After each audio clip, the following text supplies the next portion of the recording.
নমস্কার। পাবলিক নাওয়ের পর্দায় আপনাদের প্রত্যেককে স্বাগত জানাই।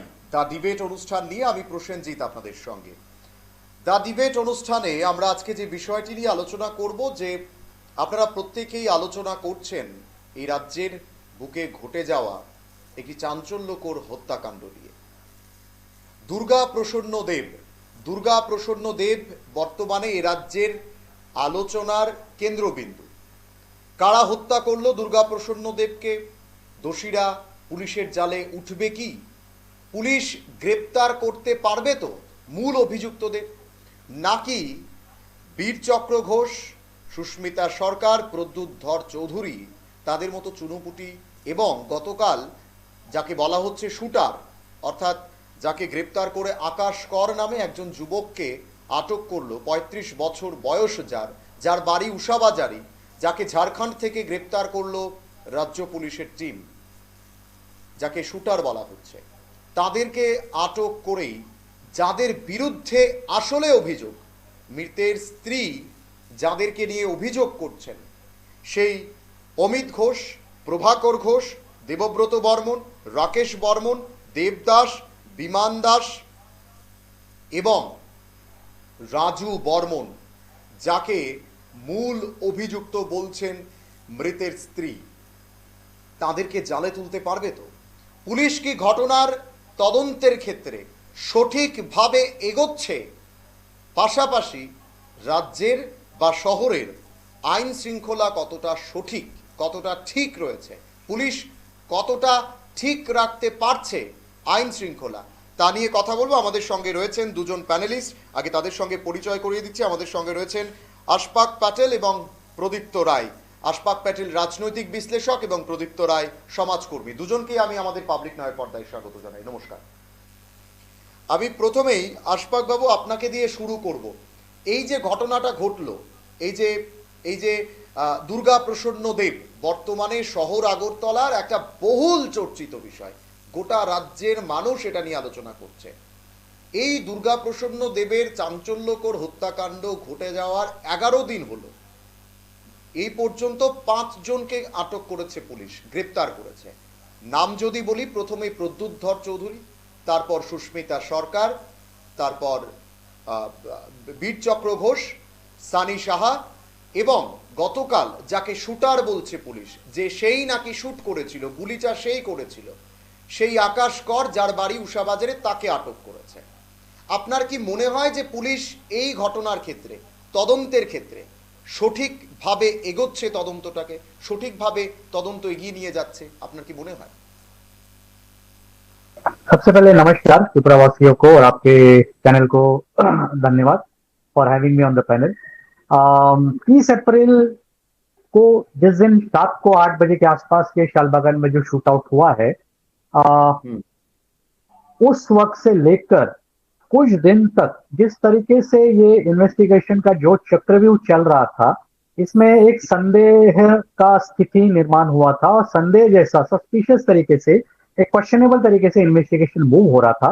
I think the honourable chief minister of state जब उन्होंने इसके प्रति संजीदगी, सेंसिटाइजेशन व्यक्त किया, मुझे लगता है जो लेटेस्ट अपडेट मैंने लिया है, जो भी इंटेलिजेंस गैदरिंग इस केस से रिलेटेड किया है, मुझे लगता है कि टॉप हेडक्वार्टर में senior police officer, senior IPS rank officers का पर्सनल मॉनिटरिंग में केस हो रहा है and they are highly efficient officers.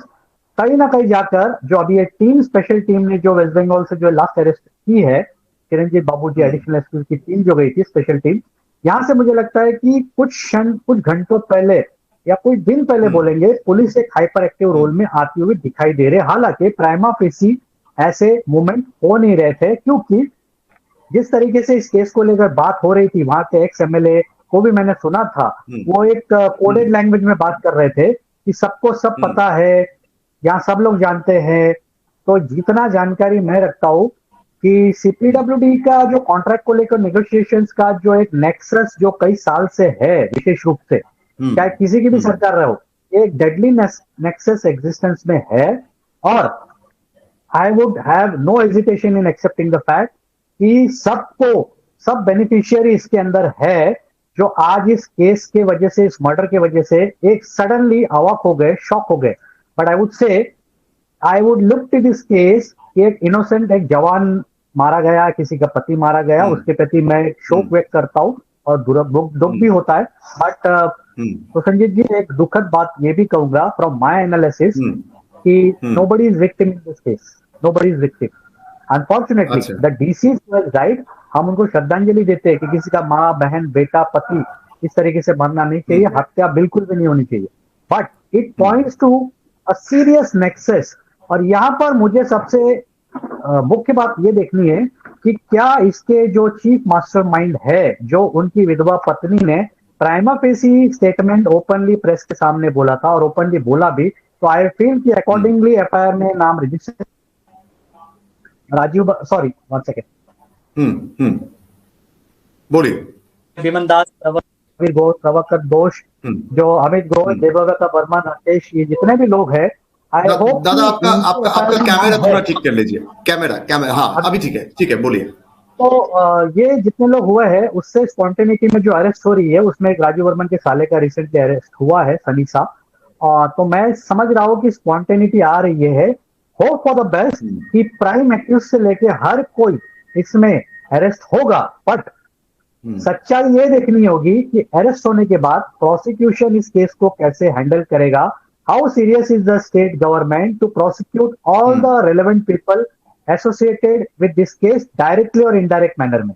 और एक बात बताता हूं, जो इंटेलिजेंस मुझे मिला है, सीपीडब्ल्यूडी का अगर कोई ऑफिशियल कोई मॉनिटरी ट्रांजैक्शन में डील करता है अलॉन्ग विद दिस विक्टिम, जो इस कॉन्ट्रैक्ट का अवार्डी है, उसके पेमेंट बैंक को, अकाउंट्स को शायद इन्होंने, पुलिस ने फ्रीज किया है, मुझे जहां तक जानकारी मिली है। अब ये लोग अगर ये देखते हैं कि ये बूटी, ये पैसा विड्रॉ होता था, ये कहाँ कैसे कैसे किस किस रीजन के लिए विड्रॉ होता था, कहाँ जाता था, ये देखने वाली बात है। कौन कौन इसके बेनिफिशियरी थे, ये सारे इस नेक्सस का हिस्सा है। और इस नेक्सन का बैकबोन जब तक नहीं टूटेगा, आपका राज्य में हमारे जैसे विक्की जैसे भाई लोग हैं, जो नौजवान हैं, कोई ना कोई इस तरीके से मरता रहेगा जब तक ये नेक्सस बंद नहीं होगा। मुझे डाउट है कि पुलिस ने अगर अरेस्ट भी किया तो कन्विक्शन का मुझे थोड़ा डाउट लगा। আচ্ছা, আমি প্রদীপ্তদার কাছে যাব। প্রদীপ্তদা, আপনি কেমন মানে বুঝতে পারছেন এই শহরের আইন শৃঙ্খলা, নিরাপত্তা এই ঘটনার পর কতটা সঠিক জায়গায় রয়েছে? এর আগেও এয়ারপোর্ট এলাকায় বা আমরা যদি বলি নতুন নগর থেকে খানিকটা এগিয়ে এসে একটি ধাবার সামনে এ ধরনের একটি গুলিকাণ্ড হয়েছিল আজ থেকে 1-2 বছর আগে। এটা একটা সতর্ক হওয়ার কথা ছিল পুলিশের, কিন্তু পুলিশ সতর্ক হলো না, একটা প্রাণ চলে গেল। মানে কতটা সঠিক রয়েছে এখন বর্তমানে আমাদের শহরের আইন শৃঙ্খলা? এরকম ঘটনা আগে যে হয়নি বিষয়টা এরকম নয়, আগেও হয়েছে। এখন আমরা মাত্রা বা পরিমাণগত বিষয় নিয়ে কথা বলতে পারি। এই যে নেগোসিয়েশন, সিপিডব্লিউডি, পিডব্লিউডি এর বিভিন্ন যে ওয়ার্ক অর্ডার বের হওয়া এবং সেগুলিকে কেন্দ্র করে যে বিভিন্ন গ্রুপ তৈরি হওয়া, তাদের মধ্যে কনফ্লিক্ট, এরকম দু একটা মার্ডার, এগুলি আগেও হয়েছে, এগুলি নতুন নয়। তো এখন কি হয়েছে, হয়তো তার ফ্রিকোয়েন্সিটা বেড়েছে, সেটা হতে পারে, কিন্তু পরিমাণগত ভাবে সেটা বেড়েছে, গুণগত ভাবে খুব একটা যে চেঞ্জ হয়েছে ব্যাপারটা এরকম নয়। প্রথম বিষয় হচ্ছে এটা। আর মিস্টার প্যাটেল যেটা বললেন যে প্রসিকিউশন এবং কনভিকশন, এটা খুব ইম্পর্টেন্ট। আগের যে কেসগুলো হয়েছে তাতেও কি হয়েছে সেটা আমরা জানি না, মানে সেগুলো শেষ পর্যন্ত কি দাঁড়িয়েছে। এবং যথারীতি এই কেসটাও হয়তো আর 1-2 মাস পরে যখন থিতিয়ে যাবে তখন আমরা জানতে পারবো না যে অ্যাকচুয়ালি কি ঘটেছে। তারপরে প্রতিটা ঘটনা এরকম, এখন গরম আছে, হাওয়া গরম আছে বলে বিষয়টা আলোচিত হচ্ছে, বলা হচ্ছে সিপিডব্লিউডি অফিস থেকে সরিয়ে নিয়ে যাওয়া হবে। এবং মানে সভাপতি এই সমস্ত ঘটনাতে অ্যাকচুয়ালি বড় বড় রাঘব বোয়াল যারা আছে ওরা ধরা পড়ে না, কারণ ওরা আড়ালে থাকে এবং ফোরফ্রন্টে কিছু লোককে ধরা হয়, এমন ভাবেই ধরা হয় আলটিমেটলি যাদেরকে কিছুই প্রমাণ করা যায় না।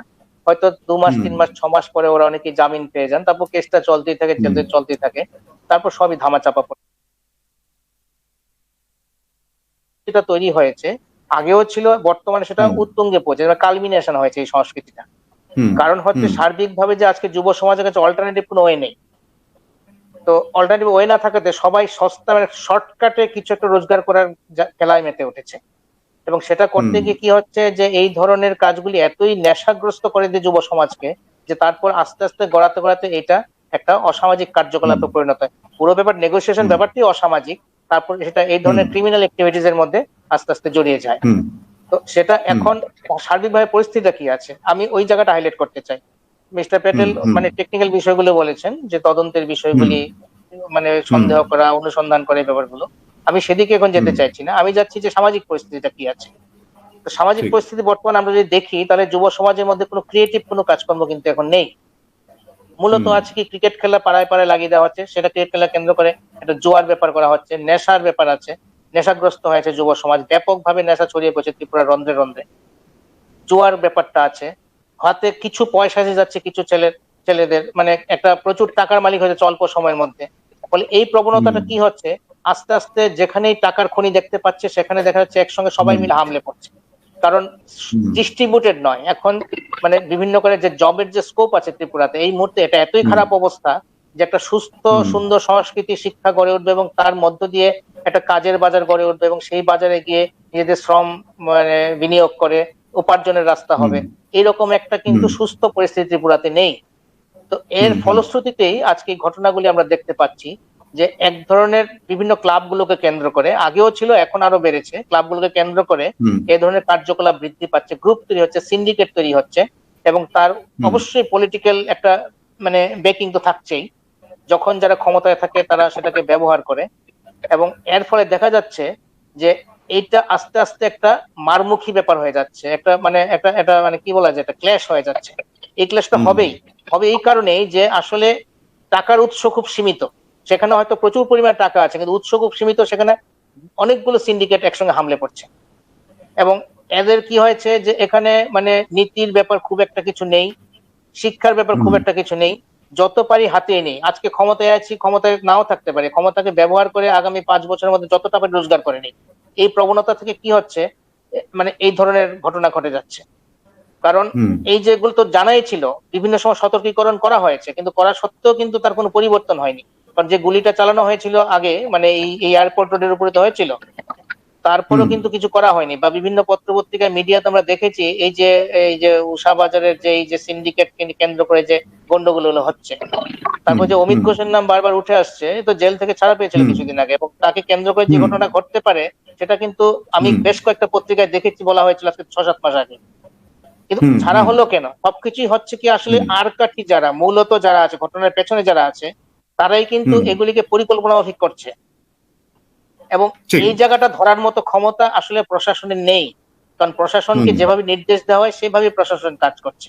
আসলে সামাজিক অবস্থাটা এতটাই পচন হয়ে গেছে সমগ্রভাবে যে আসলে কোন রকম কোনো অল্টারনেটিভ না থাকাতে যুব সমাজের কাছে একেবারে সাংস্কৃতিক মানে এত খারাপ হয়ে গেছে, রোজগারের ব্যাপারটা এত খারাপ অবস্থায় চলে গেছে, মানে বেরোজগারি এই জায়গায় চলেছে যে এখন একটাই রাস্তা হচ্ছে শর্টকাটে এই ধরনের ধান্দাবাজির মধ্য দিয়ে যতটা পারি অল্প সময়ের মধ্যে রোজগার করে নেওয়ার জন্য, এটাই পরিণতি হচ্ছে। আর সবচেয়ে বড় কথা, যেহেতু প্রসিকিউশন এবং কনভিকশন কিছুই হয় না শেষ পর্যন্ত, সমস্ত ঘটনায় ধামাচাপা পড়ে যায়, যারা এখন যাচ্ছে যাদেরকে ধরা হচ্ছে আটক করা হচ্ছে ওরাও জানে যে কিছুদিন পরে ঘটনা তৃতীয় গেলে আমরা ছাড়া পেয়ে যাব, তারপর আবার একই কাজে তারা লিপ্ত হবে, মানে এই কাজ থেকে উইথড্রন হবে এরকম কোনো সম্ভাবনা নেই। মানে এই ঘটনার পরে যে ঘটনাটা শেষ হয়ে যাবে আর নতুন করে ঘটবে না এরকম কোনো গ্যারান্টি কিন্তু দেওয়া যাচ্ছে না, বরং এরকম চলতেই থাকবে। কারণ হচ্ছে সামাজিক ভাবে মানুষ এত বেশি উদাসীন হয়ে গেছে পুরো ব্যাপারটাতে যে এই মিডিয়াতে যখন বিষয়টা আসে তখন এটা নিয়ে আলোচনা হয়, সবকিছু হয়, তারপর কিন্তু যে যার মতো কিন্তু যার যার কাছে ছড়িয়ে পড়ে, ভাবে যে আমি তো সরাসরি যুক্ত নই, আমাকে হয়তো সাথে পাশে পাবে না, কিন্তু ঘটনা যখন ঘটবে তখন যখন ভিকটিম হবে তখন মানুষের উপলব্ধি হবে যে আসলে মানে এই ধরনের উদাসীনতা আসলে সমাজকে কোন মারাত্মক জায়গায় নিয়ে যাচ্ছে। ঠিক, আমি এই যে একটা বিস্তারিত খুব সুন্দর প্রদীপ্তদা এই গোটা বিষয়টা বললেন যে একটা কর্মসংস্থান, সঠিক অর্থের কর্মসংস্থান যদি যুবকদের কাছে থাকতো তাহলে হয়তো এই জিনিসগুলো অনেকটা এড়ানো যেত। আমি একটু এই জায়গাতে আসছি, প্রদীপ্তদাও যেটা বললেন, বিভিন্ন পত্রপত্রিকা বিভিন্নভাবে আমরা আরও অনেক মিডিয়া তারা আগে থেকেই, আজকে থেকে 3-4 মাস 5 মাস আগে থেকে একটা সতর্কবাণী এই সিপিডাব্লিউডি এবং বিশেষ করে উষাবাজার এলাকার এই যে ঘটনাটা ঘটতে পারে, একটা রক্তপাত হতে পারে, এইটা নিয়ে বেশ কয়েকবার প্রতিবেদন, খবর, নিউজ সমস্ত কিছু হয়েছে। পুলিশ কি পারতো এই জিনিসটাকে এড়াতে? পুলিশ যদি তখন থেকে মানে ওই আগের বিষয়গুলোকে নজরে রেখে, আগে যেটা ঘটলো এয়ারপোর্ট থানায় পায়ে গুলি লেগেছিল, এবার সরাসরি মৃত্যু হলো, তো সেই ঘটনাটা কি এড়াতে পারতো পুলিশ? এই এতগুলো মানে আগে থেকে ওয়ার্নিং থাকা সত্ত্বেও, বিভিন্নভাবে খবরে উঠে আসার পরেও পুলিশ তো সেই বিষয়গুলোকে কি দেখেছিল? मुझे लगता है लोकल इंटेलिजेंस जो होता है और स्टेट का इंटेलिजेंस यहाँ पर दो तरीके से काम करता है। एक तो आपका प्रोएक्टिव एफर्ट होता है कि आप किसी घटना को होने से पहले इंटेलिजेंस या इनपुट जो भी मिले उसको एसेस करके क्राइम को प्रिवेंट कर सकते हो, प्रोएक्टिव उसको बोलते हैं पुलिस। और एक होता है post the crime is happened, उसके बाद आप स्टेप लेते हो। तो अभी जो ले रहे हैं ये post crime happened, but preventive जो है ये it's like a generalise situation कि सबको पता है ये नेक्सस है, तो इसके ऊपर खास कोई इनपुट मैटर कि यहाँ पर सॉरी 1 सेकेंड कॉल आया, इनपुट आ रहा है और आपके पास उसको एक्ट करना है, because it is actually a part of a system this nexus कि इसको उस तरीके से प्रिवेंटिव मेजर के लिए कोई देखेगा नहीं। और यहाँ पर स्पेशल ब्रांच को, लोकल इंटेलिजेंस को क्राइम होने अपना बूटी शेयर करते हैं पुलिस के साथ, ऐसा आरोप होता आया है। और डेफिनेटली जितना जानकारी मैं जानता हूं है कुछ ऑफिशियल्स इसके बेनिफिशियरी है जो उनको लत लगी है पैसा खाने की, and system is extracting benefit out of इस क्रिमिनल नेक्सस। एंड 100% एक बार किसी को पैसे की लत लग जाती है तो उसको सिस्टम अच्छा है या बुरा है, उसको अच्छा है तो उसको चलने दो और बुरा है तो उसको रोको, ये कोई नहीं सोचता है। Ultimately everybody is deriving benefit out of it जब भी उसको अपॉर्चुनिटी मिल रही है। और एक चीज प्रदीप दा ने जैसे बताया कि युवा वर्ग यहाँ पर अनएम्प्लॉयमेंट का एक बहुत बड़ा समस्या है, देश में ही है, दुनिया में भी है, बट यहाँ पर अनएम्प्लॉयमेंट को एक सोसाइटी का जो इविल स्ट्रक्चर है ना, जिस तरीके से बना हुआ है, नशा हो गया, इलिसिट ट्रेड हो गया, इसको पॉलिटिकली भी एक्सप्लॉइट किया जा रहा है, जिसके वजह से ये सिचुएशन इतनी कॉम्प्लिकेटेड हो गई है कि फॉर सर्वाइवल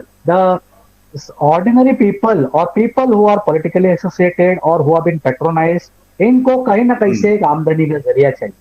और यहाँ का मैंने क्लब कल्चर देखा है कि एक मकान का डील होता है तो उसमें भी क्लब के लोग इन्वॉल्व हो जाते हैं जबकि कोई लेना देना नहीं। बहुत सारा जगह पे मेरे दोस्त लोग मैं देखता हूँ कि कोई रीजन नहीं होता है, बट एक कहीं ना कहीं उस जगह पे जो डील होती है उसमें उनका एक परसेंटेज होता है। तो मुझे लगता है कि यहाँ पर एक ऐसा सिस्टम चल रहा था, और ये सब जगह का जनरल है, बट यहाँ पर क्योंकि ये जो सीपीडब्ल्यू का नेक्सस है इसमें बहुत बड़ा क्वांटम ऑफ अमाउंट इन्वॉल्व है, तो यहाँ पर ऐसा है कि कद्दू बहुत बड़ा है, कद्दू कटेगा तो सब में बटेगा, लेकिन ये कद्दू का कहानी सब जगह पे चल रहा है। अनफॉर्चुनेटली ये जो कद्दू जब कटता है तो बटाई होता है, वहां पर किसी को कम ज्यादा शेयर आता है, उससे अराइज होने वाला डिस्प्यूट किसी की जान का या किसी क्रिमिनल ऑफेंस का कारण बन सकता है। लेकिन कद्दू बटेगा तो सब में बटेगा, फिर वो सामान्य नागरिक होगा, ऑफिशियल का सिस्टम का हिस्सा भी होगा, हर कोई बेनिफिट डिराइव कर रहा है। आप देख लीजिए, ये इंटेलिजेंस मेरे पास श्योर है, हालांकि मैं ऑन रिकॉर्ड ये बोल नहीं सकता हूँ कि कौन ऑफिसर क्या पैसा करा है। मैं ये भी जानता हूँ कि साला कौन ऑफिसर है जिसने 2-2, 3-3 माला अपने गांव में घर बनाया है। आपका एमएलए को ले लीजिए, आप उनका एफिडेविट निकालिए 5 साल पहले का, और आज आप उन्हीं शासक दल हो या अपोजिशन हो, सबका जितने उनके कार्यकर्ता उनको पेट्रोनाइज करते हैं ना, मिशिल में जाते हैं ना, उनको आप उनका एफिडेविट दिखाइए कि बेटा तू जिसका झंडा तुलता है ना उसका 3 माला का बिल्डिंग बन गया और तू गधा के गधा ही रह गया। अल्टीमेटली अनफॉर्चुनेटली युवा वर्ग जो अनएम्प्लॉयड है वो डिप्राइव होता ही रहेगा, समाज शोषित होता ही रहेगा, और जिनको बड़ा बनना है क्रिमिनल नेक्सस के ऑफिशियल्स रिप्रेजेंटेटिव ये बड़े बनते रहेंगे। At the end of the day Tom Dick Harry will replace the nexus, some Lawrence will take the place. ये सिस्टम एंड नहीं होगा। আমি প্রদীপ্তদার কাছে যাব। প্রদীপ্তদা, এই যে কথাটা মানে আশফাক বাবু করলেন, মানে এইটাকে কি কোনোভাবে এড়ানো যায়? মানে এই যে ঘটনাগুলো ঘটছে এবং এই যে মানে নিগো মাফিয়া, নিগোজিয়েশন, একটা শব্দ হয়ে গেল নিগোজিয়েশন কি নিয়ে, নিগো মাফিয়া, মানে এইটা আজকের নয়, এটা বহু বছর ধরে, আজকে থেকে প্রায় 20-25 বছর 30 বছর আগে থেকে চলে আসছে এই ঘটনা। এই নিগোজিয়েশনকে কেন্দ্র করে যে ঘটনাগুলো ঘটছে, সরকার বা প্রশাসন চাইলে যে নিগো মাফিয়া তাদেরকে হাপ্তা দিতে হবে, এটা তো একেবারে ওপেন সিক্রেট যে যে কাজটা বেরোবে তার জন্য কমিশন বাণিজ্য। তো এই বিষয়টাকে সরকার চাইলে বা প্রশাসন চাইলে তাদের হস্তক্ষেপে নিয়ে এই গোটা বিষয়টাকে কি আটকানো যেতে পারে, বা এই গোটা বিষয়টাকে যেন নিয়ন্ত্রণে রাখা যায় তার কোনো ব্যবস্থা কি করতে পারে সরকার? বিষয়টা একটু গোড়া থেকে দেখতে লাগবে। কোন রাজনৈতিক দল যখন সরকারে আসে, অর্থাৎ ভোটে জেতার মধ্য দিয়ে যখন সরকারে আসীন হয়, এই প্রক্রিয়াটার মধ্যে তাকে পাওয়ার এক্সারসাইজ করতে লাগে। এমনি এমনি তো আর ভোটটা হয় না। ভোটের মধ্যে অংশগ্রহণ করার মধ্যে কিন্তু প্রচুর পাওয়ার এক্সারসাইজ করতে লাগে, নানা রকম পরিকল্পনা থাকে।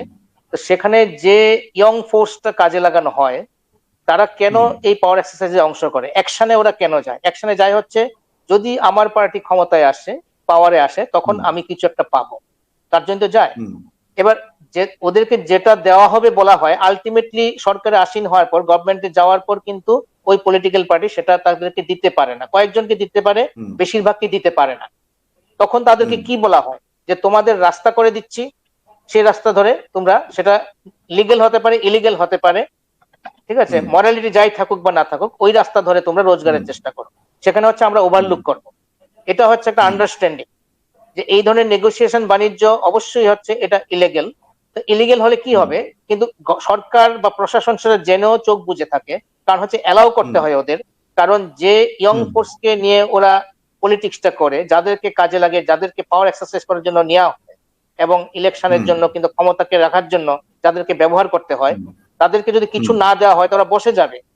এই জন্য তাদেরকে কিছু দিতে যখন পারে না, যখন এই যে এমপ্লয়মেন্ট দিতে পারে না, প্রপার এমপ্লয়মেন্ট দিতে পারে না, তখন ওই রাস্তা তাদেরকে ধরিয়ে দিতে হয়, যে তোমরা ওই রাস্তায় যাও, এবং প্রশাসন সেখানে কি করবে, দেখেও কিছু দেখবে না, অর্থাৎ চোখ বুজে থাকবে, কিংবা ওভারলুক করবে, এরকম একটা পরিস্থিতি তৈরি হয়। এবং ওইখান থেকেই কিন্তু আসলে এক ঝাঁক ছেলে দেখা যাচ্ছে গিয়ে হামলে পড়ছে, হয়তো 2, 3, 4টে ওয়ার্ক অর্ডার বেরোচ্ছে, তার দাবিদার হচ্ছে, কমিশনের দাবিদার হচ্ছে 100টা ছেলে।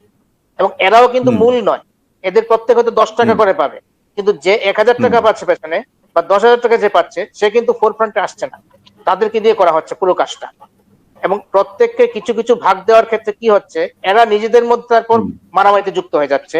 কারণ 10টা গ্রুপ যদি একটা কাজের দিকে চলে যায়, তাহলে কাজ তো আর সেভাবে বেরোচ্ছে না, তখন এই সমস্যাটা আসবেই। এবং সেখানে কি হচ্ছে, তারপর নিয়ন্ত্রণের বাইরে, আউট অফ কন্ট্রোল হয়ে যায় পুরো ব্যাপারটা। এবং আউট অফ কন্ট্রোল হয়ে গেলে এই ধরনের খুনোখুনি, মার্ডারের ব্যাপারগুলো ঘটে। মানে তখন কি হচ্ছে, প্রশাসন হয়তো অ্যাপারেন্টলি একটু বেকায়দায় পড়ে গেছে, সরকার হয়তো একটু অ্যাপারেন্টলি একটু বেকায়দায় পড়ে গেছে কিছুদিনের জন্য, এটা মানে সমালোচনা হচ্ছে চারদিকে, কিন্তু এটাও জানে যে এখন হচ্ছে ধীরে চলো ব্যাপার, কিছু অ্যারেস্ট হবে, তারপর কিছু ডিটেনশনে থাকবে, তারপর কেসটা হবে, কিছু কাউকে হয়তো 6 মাস পরে হয়তো এখন রেখে দিয়ে তারপর হয়তো জামিন দেওয়া হবে। এরকম ভাবে কি হচ্ছে, পরিষ্কার বলে দেওয়া আছে যে এখন কিন্তু আমরা অ্যাকশন নেব, এবং এই অ্যাকশনটা কিছুদিন চলবে, এবং দেখাতে হবে আমরা অ্যাকশন নিচ্ছি। তারপর আবার পুরো ব্যাপারটা কি হচ্ছে, মানে প্রেসিপিটেশন হয়ে যাবে তারপরে। ফলে এটা কিন্তু চক্রাবর্তে চলছে, চলতেই থাকবে। কারণ হচ্ছে কি, এই যদি ছেলেদের যে যে যে যে ইয়ং ছেলেদের এখানে কাজে লাগানো হচ্ছে, ইয়ং হোক বা যাই হোক, এই যে আনএমপ্লয়েড জেনারেশনকে এইভাবে যে অ্যাক্টিভ করে দেওয়া হচ্ছে এই কাজটার মধ্যে, এটা না করে কিন্তু মানে যখনই যে ক্ষমতায় থাকে, পাওয়ারে যারা থাকে, যে রাজনৈতিক দলই পাওয়ারে থাকে, তাদের কিন্তু অন্য কোনো উপায় নাই। কারণ যে প্রতিশ্রুতি দিয়ে আসে, সেই প্রতিশ্রুতি তো পালন করতে পারে না, করা সম্ভব নয়। এই স্ট্রাকচার, ইনফ্রাস্ট্রাকচার সেই প্রতিশ্রুতি পালন করা সম্ভব নয়। তাদেরকে এমপ্লয়মেন্ট দিতে পারবে না। এমপ্লয়মেন্ট বলতে আমি সরকারি চাকরি বলছি না, যে কোনো সুস্থভাবে রোজগার করে মানে সম্মানজনকভাবে বেঁচে থাকার যে ব্যবস্থা, সেটা দিতে পারবে না। তো দিতে না পারলে তখনই বলছে যে তোমরা ওই রকম একটা কিছু করো। এবং অবশ্যই এই এদের কাজটার পেছনে হচ্ছে কি, যে কমিশন বাণিজ্য, তার মূল বক্রাটা, মূল ভাগটা কিন্তু যাচ্ছে অনেক উপরে, অনেক মাথায় যাচ্ছে, সেটা কিন্তু ধরাছোঁয়ার বাইরে থাকছে। ফলে এখান থেকে পরিবর্তনের জন্য আসলে দলমত নির্বিশেষে নাগরিক সমাজ, সিটিজেন্স অ্যাওয়ারনেস যদি না হয়, তাদের থেকে যদি শুধু প্রোটেকশন যদি না আসে, শুধু প্রতিবাদ করলে হবে না, প্রতিরোধ যদি না আসে, তাহলে কিন্তু আমরা সরকার বা প্রশাসন থেকে আশা করতে পারি না যে তারা এই ব্যাপারটাকে পুরোপুরি বন্ধ করবে। এবং সেটা হবে না, এই কারণেই হবে না, যদি বন্ধ করতে হয় তাহলে এই যে 100, 200, 300, 500 বা 1000 ছেলে তাতে ইনভলভ হয়ে আছে বিভিন্ন জায়গায়, এদেরকে যদি এই জায়গা থেকে সরিয়ে আনতে হয়, তাদের অল্টারনেটিভ কি দেওয়া হয়? কিছু যদি না দেওয়া হয়, তারা কাজ করবে কেন? পলিটিক্যাল পার্টির হয়ে তারা ইলেকশনে খাটবে কেন? তারা এই যে রাস্তায় মোড়ে মোড়ে দাঁড়িয়ে যে ভোটকে কন্ট্রোল করা, এই কাজটা করবে কেন? পাড়ায় পাড়ায় বিভিন্ন কন্ট্রোল রাখা, পলিটিক্যাল পার্টিগুলির যে কন্ট্রোল রাখা, মানুষের মধ্যে নিজেদের যে গ্রিপটা রাখা, এই কাজটা করতে ওরা সহায়তা করবে কেন যদি কি না পায়? ফলে দেখা যাচ্ছে যে এই কাজটা কিন্তু যখনই যারা ক্ষমতায় আসছে, ঘুরিয়ে ফিরিয়ে কিন্তু এই ঘটনাটা ঘটছে। যখন পরিমাণ বেড়ে যায়, কোয়ান্টিটিভলি বেড়ে যায়, তখন আমরা খুব নড়ে চড়ে বসি, আমরা খুব উদ্বেগের মধ্যে পড়ি, উৎকণ্ঠার মধ্যে পড়ি। আবার যখন থিতিয়ে যায়, তখন কিন্তু আর সেটা আলোচনার মধ্যে থাকে না, আমরা অত ভাবিও না বিষয়টা নিয়ে। কিন্তু একটা বিষয় পরিষ্কার হচ্ছে, সমস্ত ঘটনাগুলির মধ্য দিয়ে সমাজটা কিন্তু একটা একটা মানে ভীষণ একটা ডার্কনেস এর মধ্যে যাচ্ছে। মানে একটা সময় এমন অবস্থা হবে আমরা ঘরেও তখন নিশ্চিত থাকতে পারবো না। আজকে যেটা উষা বাজারে ঘটছে, আজকে যেটা এয়ারপোর্ট রোডে ঘটছে, আজকে যে রাস্তার মোড়ে ঘটছে, সেই ঘটনাটা আমাদের বাড়িতেও চলে আসতে পারে। কারণ তোলাবাজি যদি এই পর্যায়ে যায় তখন বাড়ি ঘরে হামলে পড়বে। এমনিও তো দেখা যাচ্ছে জমি জমা কিনতে গেলে কিরকম একটা সমস্যার মুখে পড়তে হয়, মানে পয়সা না দিয়ে টাকা না দিয়ে জমি কেনাই যায় না। এই জমি নেগোসিয়েশনের ক্ষেত্রে আমরা দেখেছি বিভিন্ন সময় যদি পুকুর ভরাট করে জমি কিনতে হয়, প্রথম পুকুর ভরাট করা যাবে না, আইনত দণ্ডনীয়। সেই দণ্ডনীয় কাজটাকে আইনযোগ্য করে তোলার জন্য একটা হচ্ছে পয়সা খাওয়ার ব্যাপার আছে। তারপর সেখানে মাটি ফেলার জন্য সেখানে আবার সিন্ডিকেট পয়সা খাচ্ছে। তারপর সেখানে বিল্ডিং তোলার সময় ইট বালি সিমেন্টের ব্যবসার জন্য সিন্ডিকেট আবার পয়সা খাচ্ছে। আবার এই যে বাড়িঘর করা হয়েছে তার জন্য যিনি বাড়ি করছেন তাকে আবার টাকা দিতে হচ্ছে।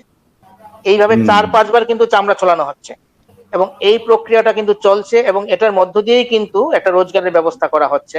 এবং যখনই এই ব্যাপারে যখন আমরা ঊর্ধ্বতন কর্তৃপক্ষের কাছে যাই, ওরা ব্যাপারটা নিয়ে কিছু কথা বলবে, কিছু নড়াচড়া করবে, কিন্তু আলটিমেটলি অ্যাকশন কিছুই হবে না। বরং অ্যাকশন কিছু করাতে গেলে উল্টে যারা যাবে অভিযোগ জানাতে ওরা বিপদে পড়ে যাচ্ছে এবং ওরা বিপদে পড়লে তাদের কিন্তু বাঁচাতে কেউ আসছে না। তো এই অবস্থা থেকে যদি আমাদের মুক্তি পেতে হয়, আমাদের কিন্তু কোনো পলিটিক্যাল প্ল্যাটফর্ম ধরে আমরা পারবো না। কারণ পলিটিক্যাল প্ল্যাটফর্মের মাথায় যারা থাকে ওরা কিন্তু এই ব্যাপারে বেনিফিটেড, ওরা ইন্টারেস্টেড কাজটাতে, বলে ওরা আমাদের হয়ে কাজ করবে সেই আশা করা উচিত নয়।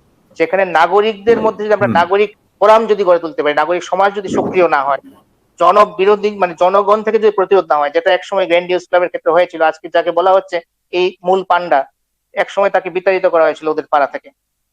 তখন কিন্তু কোনো রাজনৈতিক ভাবে হয়নি ব্যাপারটা, পাড়াগত ভাবে বিরোধ হয়েছিল, সেখান থেকে হয়েছিল। আজকে আবার মানে কি মানে ওই ইউপি মডেলটা করা যেতে পারে যেটা যোগী আদিত্যনাথ করে, মানে যারা এই ধরনের ঘটনাগুলো ঘটায় পরে আদালতে কি হবে সেটা হচ্ছে মূল অভিযোগ থাকলেই মানে বুলডোজারটা চালিয়ে দেওয়া। যোগী আদিত্যনাথকে বুলডোজার বাবাই বলা হয়। অন্য একটা বিতর্কিত বিষয় আসবে, এটা সিলেক্টিভ হচ্ছে। কিন্তু উত্তরপ্রদেশের ব্যাপারটা আজকে আলোচনার বিষয় নয়। আমি উত্তরপ্রদেশের জায়গায় গেছি, সেখানে দেখেছি যে বিষয়টা কিন্তু সিলেক্টিভ হইতে হচ্ছে। সেখানে মানে আমাদের কাছে যেভাবে খবরটা আসতে পারবে, আমরা যেভাবে জানতে চাই ভাবতে চাই সেভাবে কিন্তু বিষয়টা ঘটছে না। ঠিক আছে, এক্ষেত্রে একটা অন্য ব্যাপার আছে। আইন যদি এভাবে যদি চলে আসে, মানে মানে আদালতে না গিয়ে যদি আগেই সমস্যার সমাধান হয়, তখন কিন্তু তার একটা বিপজ্জনক ব্যাপারও আছে, যেটা আলটিমেটলি দেখা যাবে সেটা কিন্তু শত্রু নিধন করার দিকে যায়, আইনের শাসন নয় সেটা।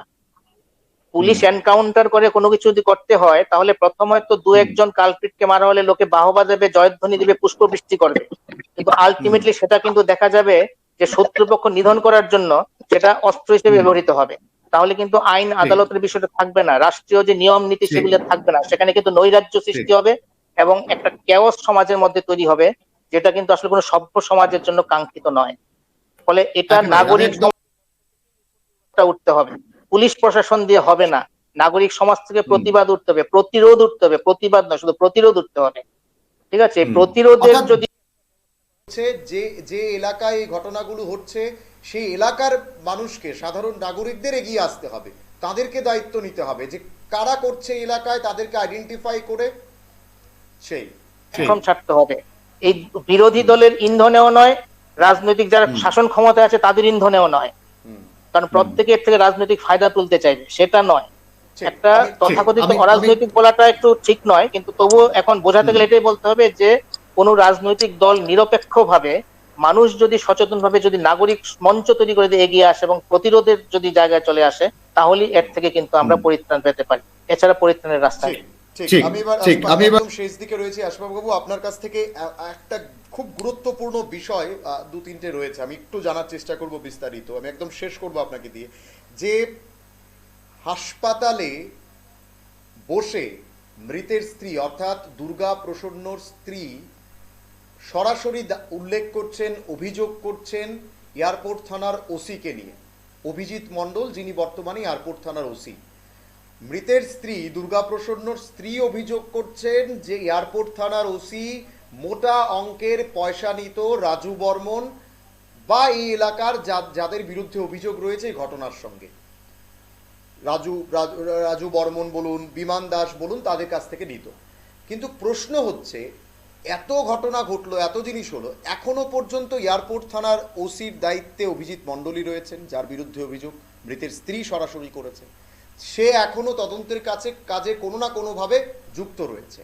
এইটা কি প্রথম দায়িত্ব ছিল না রাজ্য পুলিশের, যে যিনি থানার ওসির বিরুদ্ধে অভিযোগ, যে থানার পুলিশের বিরুদ্ধে অভিযোগ, অন্তত পক্ষে সুষ্ঠু তদন্তের স্বার্থে মানুষজন যেন বাইরে থেকে এটা অন্তত বলতে পারে যে তদন্তটা সুষ্ঠু হচ্ছে, এই ওসিকে অন্তত সরিয়ে দেওয়া। অভিজিৎ মণ্ডলের মতো ব্যক্তি যাদের বিরুদ্ধে অভিযোগ রয়েছে, করাপশনের অভিযোগ রয়েছে, এই ওসিকে অন্তত এই দায়িত্ব থেকে সরিয়ে দেওয়া, ওসির দায়িত্ব থেকে সরিয়ে দেওয়া, বা এখান থেকে এখন আপাতত তাকে সরিয়ে হেডকোয়ার্টারে বসিয়ে রাখা, তাকেও তদন্তের আওতায় এনে তাকেও নানাভাবে জিজ্ঞাসাবাদ করা, যেহেতু তিনি এখানে ওসির দায়িত্ব ছিলেন। নিঃসন্দেহে ওনার কাছে নানাভাবে খবর এসেছিল, ওনার কাছে নিঃসন্দেহে উনি খবরটা জানতেন, কিন্তু লোকাল মানে ওই জায়গায় কান পাতলে শোনা যায় যে এই ওসি বিভিন্নভাবেই রাজু বর্মনদের সঙ্গে বসে গল্প করতো, আড্ডা দিত, তাদের সঙ্গে আলোচনা হতো, তাদের সঙ্গে যুক্ত ছিল। প্রথম দায়িত্ব কি রাজ্য পুলিশের এটা ছিল না?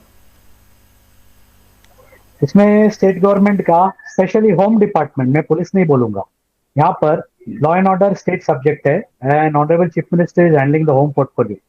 सबसे पहला अगर ये सरफेस हो रहा है एलिगेशन उसकी विधवा पत्नी के मुंह से, तो प्राइमा फेसी इसको रिकॉर्ड में और नोट करके लेना चाहिए। And first moral action the home department has to initiate is to suspend the particular officer against whom the allegations are being raised by the widow of the deceased।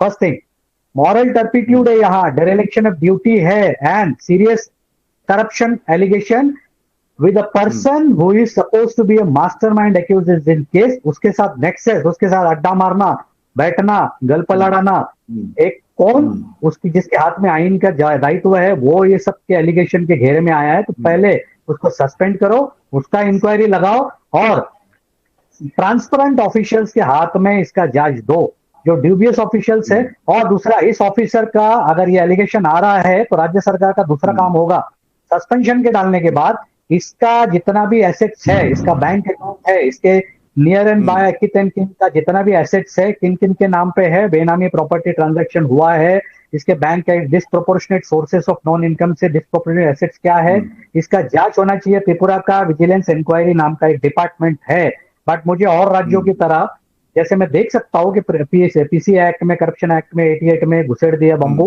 लेकिन यहाँ मुझे ऐसे नहीं लगता। लास्ट रेड आपके इधर हुआ था 2021 में पवित्रगढ़ का, रामनगर का, खैरपुर का रेसिडेंस पे, उसके बाद ऐसा कोई बड़ा मैंने कोई ऐसा ब्रेजन अटेम्प्ट देखा नहीं है। 2-3 ऑफिसर के ऊपर इंक्वायरी लगा देते, आपस में डिस्प्यूट होता ऑफिसर का, उसको काम पे लगा देते। पर ऐसे सिचुएशन में ये ऑफिसर का जांच होना जरूरी है और इसके साथ जो सो कॉल्ड एक्यूज है, इसके साथ जो जो कनेक्शंस है, ये होम डिपार्टमेंट का दायित्व बनता है कि अलग से एक इंक्वायरी करके इस एंगल से सब ऑफिसर्स का जांच किया। ठीक, हाँ हाँ बोलिए।